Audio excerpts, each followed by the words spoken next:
प्यारे बच्चों, इसके पूर्व की कक्षा में हम लोगों ने काव्य के रहीम कवि के दोहों के संबंध में पढ़ा और समझा है। दोहा संख्या 1 से लेकर 5 तक की व्याख्या हम लोगों ने इसके पूर्व की कक्षा में जानी और समझी है। आज हम लोग दोहा संख्या 6 से लेकर 10 तक की व्याख्या इस कक्षा के माध्यम से पढ़ेंगे और समझेंगे। तो दोहा संख्या 6 पर ध्यान दीजिए। जाल परे जल जात बही, तज मीनन को मोह, रहीमन मछरी नीर को तऊ न छाड़त छोह। दोहे में आए कठिन शब्दों पर ध्यान दीजिए। मीन कहते हैं मछली को, मीन माने मछली, मोह माने ममता, माया, मोह, छोह माने स्नेह, छाड़त माने छोड़ना और नीर माने पानी।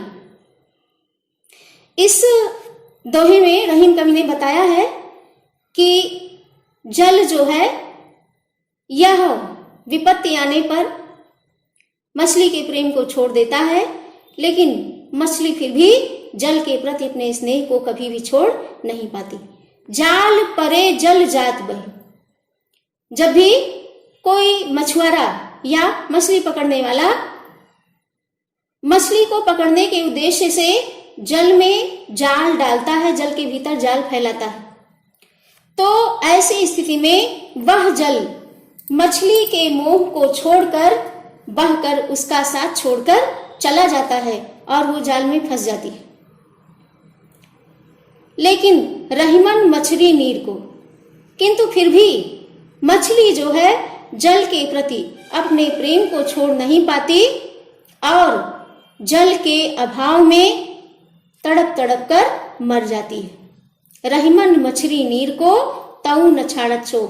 यद्यपि जल विपत्ति पड़ने पर उसके प्रति अपने प्रेम को तज कर, मोह को छोड़कर, उसका साथ छोड़कर चला जाता है और वह जाल में फंस जाती है, लेकिन उसके बाद भी मछली का जल के प्रति प्रेम इतना सच्चा है कि वह जल के प्रति अपने प्रेम को छोड़ नहीं पाती है, जल के प्रति उसका स्नेह कम नहीं हो पाता है और वो जल के अभाव में छटपटाकर मर जाती है।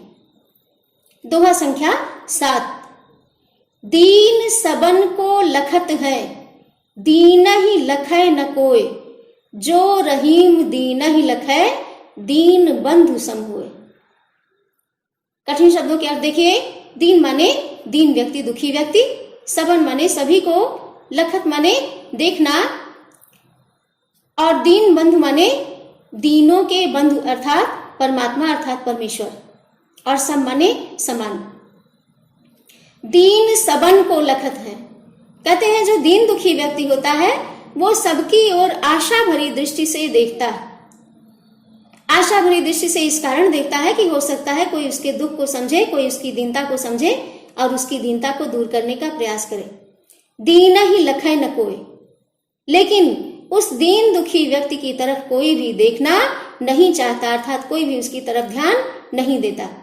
जो रहीम दीन ही लखै, तो रहीम कवि कहते हैं कि जो भी ऐसा है जो दीन दुखी के दुख को समझता है, दीन के कष्ट को दूर करने का प्रयास करता है, दीन बंधु सम होए, वह वास्तव में दीनों के बंधु अर्थात ईश्वर के ही समान है। अर्थात जो दीन दुखियों के कष्ट को समझकर उसके कष्ट को दूर करने का प्रयास करता है, वह वास्तव में दीन बंधु अर्थात ईश्वर के समान है। दोहा संख्या 8। प्रीतम छवि नयननि बसी, पर छवि कहाँ समाये, भरी सराय रहीम लखी, पथिक आप फिर जाए। कठिन शब्दों के अर्थ पे ध्यान दीजिए। प्रीतम माने प्रेमी, छवि माने सुंदरता, नयन माने नेत्रों में, समाय माने कहां पर समाये, कहां समाविष्ट हो। सराय कहते हैं ऐसे स्थान को जहां पर कि यात्रियों को विश्राम के लिए स्थल मिलता है। पथिक माने राही और आप माने स्वयं ही। प्रीतम छवि नयननि बसी, पर छवि कहां समाये। तो इस दोहे में प्रेम की जो अद्वैतत्व की स्थिति है उसके संबंध में बताया गया है, क्योंकि प्रेम में किसी दूसरे के लिए कोई स्थान नहीं होता। प्रीतम छवि नयनन बसी, नेत्रों के भीतर प्रीतम की छवि समाई हुई है। प्रीतम का सौंदर्य समाया हुआ है, बस गया है, पर छवि कहाँ समाये। तो जब नेत्रों के भीतर प्रीतम का सौंदर्य बस गया है, उनकी छवि समाहित हो गई है, तो अब दूसरे के सौंदर्य को कोई स्थान मिलने वाला नहीं है। दूसरे का सौंदर्य उन नेत्रों में कहां से समाये। अर्थात जब नेत्रों ने एक बार अपने प्रीतम की छवि को अपने भीतर बसा लिया, उनके सौंदर्य को धारण कर लिया, तो अब कोई सुंदर से सुंदर उसके सामने आ जाए, वह उसके सौंदर्य को अपने नेत्रों में स्थान नहीं दे सकता। भरी सराय रहीम लखी, पथिक आप फिर जाए। ठीक उसी प्रकार से जिस प्रकार से कोई यात्री यदि किसी सराय में विश्राम करने के उद्देश्य से जाता है, लेकिन वहां सराय के निकट पहुंचने के बाद वो देखता है कि पूरी की पूरी सराय भरी हुई है, उसमें उसके विश्राम के लिए स्थान शेष नहीं है, तो वह उस सराय को भरी हुई देख करके स्वयं वापस लौट कर चला जाता है। ठीक उसी प्रकार से नेत्रों में जब प्रीतम की छवि बसी हुई है, प्रीतम का सौंदर्य समाया हुआ है, तो दूसरे की सब छवि को, दूसरे के सौंदर्य को कोई स्थान मिलने वाला नहीं है। दोहा संख्या 9। इसमें रहीम कवि ने बड़ी ही अच्छी बात बताई है कि मनुष्य को कभी भी यदि किसी से प्रेम संबंध है, मित्रता का संबंध है, तो उसको तोड़ना नहीं चाहिए, क्योंकि यदि एक बार वह टूट जाता है तो उसके बाद फिर अपने पूर्व रूप में कभी वापस जुड़ नहीं पाता। रहीमन धागा प्रेम का, मत तोड़ो चटकाए, टूटे से फिर ना जुड़े, जुड़े गांठ पर जाए। धागा मतलब तागा, प्रेम मतलब प्रेम स्नेह, तोड़े मने तोड़ देना, चटकाए मने चटका करके, और जुड़े मने जोड़ना। रहीमन धागा प्रेम का, मत तोड़ो चटकाए। रहीम कवि कहते हैं कि यदि किसी से हमारा प्रेम का संबंध है, स्नेह का संबंध है, तो उस स्नेह के धागे को, प्रेम के धागे को कभी भी तोड़ना नहीं चाहिए। जबरदस्ती उसको प्रयास पूर्वक छटका करके तोड़ना नहीं चाहिए। टूटे से फिर ना जुड़े। अगर हम उस धागे को खींच कर तोड़ देते हैं तो टूटे से फिर ना जुड़े, तो वह प्रेम का धागा टूटने के बाद फिर से जुड़ने वाला नहीं है। अब जुड़े गांठ पर जाए। और अगर किसी प्रकार से हम उसको पकड़ करके पुनः जोड़ते भी हैं, तो उस धागे, जिस प्रकार से धागे को जब हम तोड़ देते हैं और टूटे हुए धागे को फिर से जोड़ते हैं तो बीच में एक गांठ पड़ जाती है, ठीक उसी प्रकार से प्रेम का जो संबंध है, यदि वह एक बार टूट जाता है तो उस टूटे हुए संबंध को अगर हम फिर से जोड़ने का प्रयास करते हैं तो बीच में कहीं न कहीं एक छोटी सी गांठ अवश्य रह जाती है। इसलिए प्रेम के उस धागे को खींचकर कभी भी तोड़ना नहीं चाहिए। दोहा संख्या 10। कदली सीप भुजंग मुख, स्वाति एक गुण तीन, जैसी संगति बैठिए तैसोई फल दीन।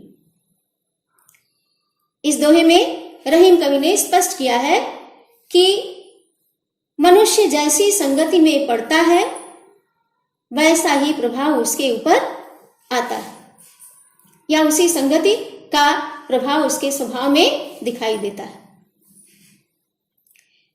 तो कठिन शब्दों के अर्थ पे ध्यान दीजिए।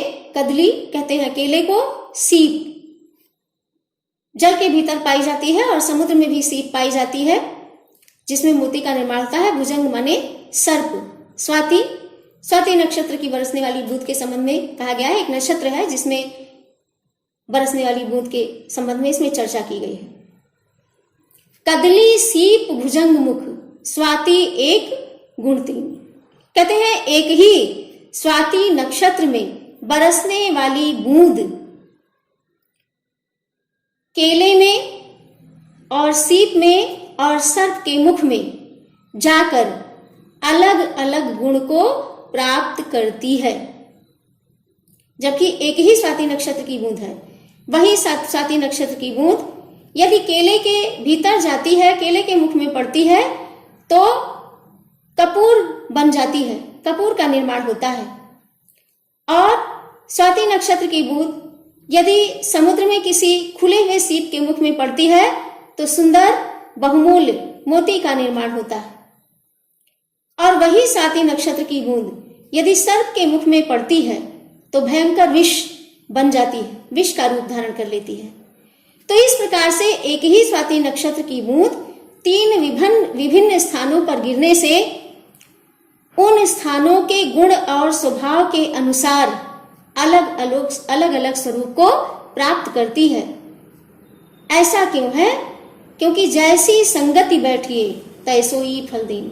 व्यक्ति जैसी संगति में बैठता है, जिस प्रकार का साथ करता है, जैसी संगति में रहता है, उसको वैसा ही फल मिलता है।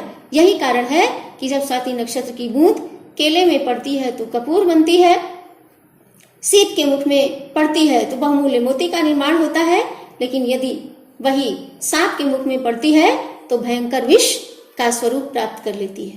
तो इस प्रकार से व्यक्ति जैसी संगति में बैठता है उसको वैसे ही फल की प्राप्ति होती है। तो इस कक्षा के माध्यम से हमने दोहा संख्या 6 से लेकर के दोहा संख्या 10 तक की व्याख्या पढ़ी है और समझी है। आगे के शेष बचे हुए 4 दोहे आपको अगली कक्षा के माध्यम से समझाए जाएंगे।